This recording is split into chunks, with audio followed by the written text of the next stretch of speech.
Welcome everybody. I'm back again. He's back again. I'm going to make Tamagoyaki, which is a Japanese omelette. Now, it has 3 eggs in it. In fact, my friend told me you shouldn't do it that way. You should do it this way, and then you don't get any shell. Don't get any shell in here. Now, it's going to get stock in there as well, but the Japanese always separate the stock and the eggs. They mix them separately. And I always wondered why they did that. But I think the reason is because if you put the stock directly into the eggs, you can't taste it. So, mix the egg and the stock separately. Okay. Loves. I don't think you need to froth it up. You don't need an egg beater. Just something like that is good enough. And then I'm going to mix up some stock.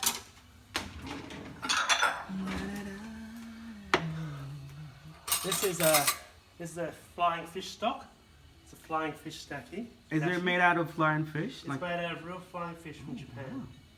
It comes in a powder. Oh. So I'm going to put 3 teaspoons of that in.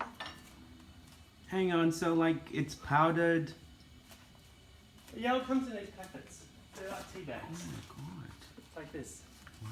So making dashi is a really complicated process. I've got all the gear to do it. It takes ages. But this one just comes in a tea bag. Like this. Oh. So that one was made from Japanese flying fish. So you've also got to add some other things to taste.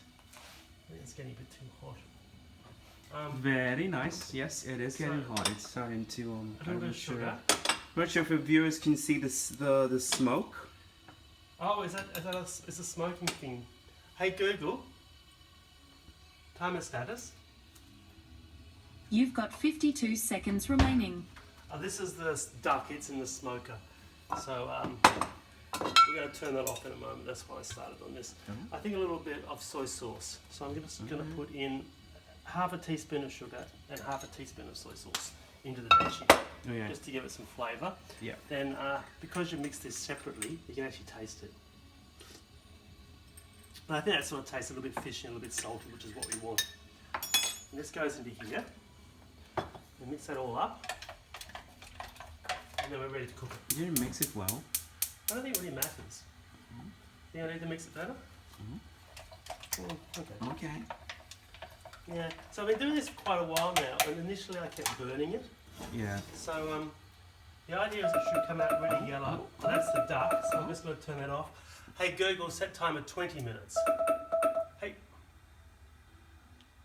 All right, 20 minutes added to your 5-minute timer. Right here. And that will just cook with ambient heat, the duck. So the eggs, the idea is to get this really well coated with oil. Burning. Look at that. Burning? It's got to be smoking.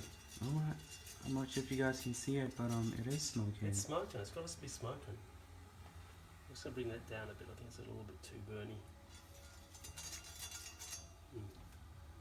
Herbert's just messaged saying, "What did you cook?" Did he? Yeah. Is this live? No. Oh. No. Right, yeah, I'm going to do this now. I need the Japanese use chopsticks. I'm using this white person tool. Here we go. Let's just hope this doesn't go shitty. Right, oh fuck, it's gone shitty. Did I not say it was too hot? Well, maybe it isn't. Maybe I can save it. That's alright. I can save this. Yeah, you were right. It was too hot. Beautiful. Beautiful. Yeah, it's not sticking, so that's alright. I'm going to put some soybeans in there. Yeah, love soy. Here we go. One of those. Loves it. Get rid of the bubbles. Bubbles, not sticky, good. And let's start rolling. Aye. This one, see, it's got a little bit brown. I would like it to be really, really yellow, and that was the problem with the heat. And you were completely right about that. I was just too hot. The great thing about this, because it has multiple layers, as long as you get the final layer right, no one knows what happens inside. Oh. Is it going to cook all the way through? Yes, it is. Well, the ambient heat will cook it. See, that shouldn't be brown like that. That's just too.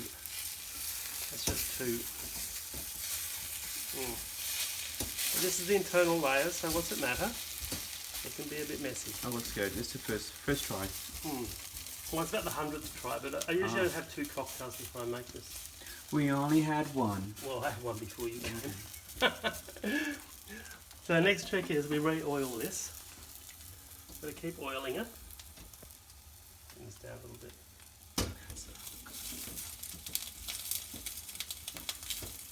Okay, so I'll put the next layer in, like this. That's a slightly better looking fork. And we lift this up here just so it seals underneath. Beautiful. That's Beautiful. some more soybeans. Look at that, bubbling away without any heat. So bloody hot in there, it's like a furnace. Roll and roll. Whoop, and roll. Just down the other end.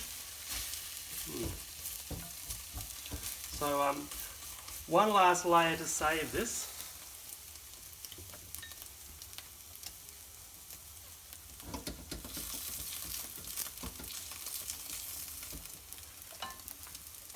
The rest of the egg.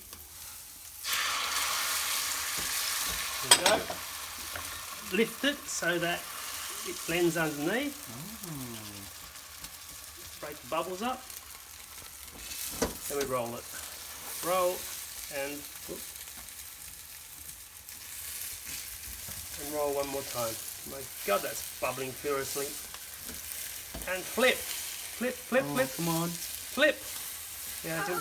Yeah, there you go. So I think we got there. The colour looks good on the outer layer. So despite a few little problems along the way, we got there. So what is that again? It's called Tamagoyaki, which is basically fried egg. That's what Tamagoyaki means. Oh. So I'm going to let this rest for a moment and we'll come back to it and slice it up in a moment. You can't slice it up immediately because it's too damn hot, it'll just fall apart. Okay. There we go. We can take a break. Do we have any ads for this? the sponsoring this video? I could. Well, I can't open this one up for you because it'll ruin it. But there's duck cooking inside. This is a Igamono nabe, so it's made it's made in a kiln in Shikoku Island, which is 200 years old. Oh. And yeah, so you just put wood chips in there, and you put your meat in there, and you put it on high for about 10 minutes, and you turn the heat off, and it's so bloody hot in there, it's going to cook the meat without any further heat. So we'll see the result of that in a moment as well. That's currently duck being cooked in chestnut. Very nice. I just want to thank our sponsors. Villa Massa. Amararo Montecaro for sponsoring this video. That was a pretty good cocktail, and also blood oranges at the moment are just $3 a kilo. So we have blood oranges with limoncello and thank you, Coles. That was Harris Farm. Does Coles have blood oranges? I don't think so. Indeed. All right. So it's not quite hot enough to chop yet, but we can chop the ends off so you can taste it. Do you want to try a bit? It's hot. Beautiful. It's an omelette. All right. Okay.